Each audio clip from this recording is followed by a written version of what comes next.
ரீசெண்டா எல்லாரையும் பயமுறுத்திட்டு இருக்கிற இந்த ஹெச்எம்பிவி இன்ஃபெக்ஷன் பத்தியும் அதோடைய பாதிப்புகளை பத்தியும் தான் இந்த வீடியோல நம்ம பார்க்க போறோம். ஹாய், நான் டாக்டர் ஐஸ்வர்யா. இந்த ஹியூமன் மெட்டா நீமோ வைரஸ் அப்படிங்கிறது நம்ம 2001லயே கண்டுபிடிச்சாச்சு. ரொம்ப சின்ன குழந்தைங்களுக்கும் வயசான பெரியவங்களுக்கும் தான் இருக்கும். அவங்களுடைய இம்யூனிட்டி ரொம்பவே கம்மியா இருக்கு அப்படிங்கிறதுனால இன்ஃபெக்ஷனும் ஈஸியா தொற்று வருது. யூஸ்வலா வர cold, fever, sore throat, cough இந்த மாதிரியான சிம்டம்ஸ் தான் இருக்கும். பேசிக்கான ஹைஜீன் நம்ம ஃபாலோ பண்ணணும். யாருக்கெல்லாம் இம்யூனிட்டி கம்மியா இருக்கோ அவங்களுக்கு தான் இது ஜாஸ்தி வரும். நிறைய காய்கறி, பழங்கள் இதெல்லாம் நம்ம எடுத்துட்டு வரணும். பர்சனல் ஹைஜீன் ரொம்பவே முக்கியம். சோப்பு போட்டு நல்லா கை கழுவணும். வெளியில போயிட்டு வந்தாவே கை கழுவுங்க.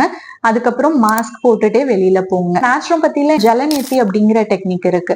ஸோ இதை பண்ணும்போது நம்ம நேசல் கிளென்சிங் பண்ணி நம்மளுடைய அந்த வைரஸை நம்ம எலிமினேட் பண்றதுக்கு இது ரொம்பவே ஹெல்ப்ஃபுல்லா இருக்கும். இந்த மாதிரியான மெஷர்ஸை நம்ம ஃபாலோ பண்ணோம்னாலே இந்த இன்ஃபெக்ஷன்ஸ்ல இருந்து அவாய்ட் பண்ணிக்கிறது ஈஸியா இருக்கும். இப்போ மோர் சச் நேச்சுரோபதி கண்டென்ட் நம்ம பேஜை ஃபாலோ பண்ணிக்கோங்க.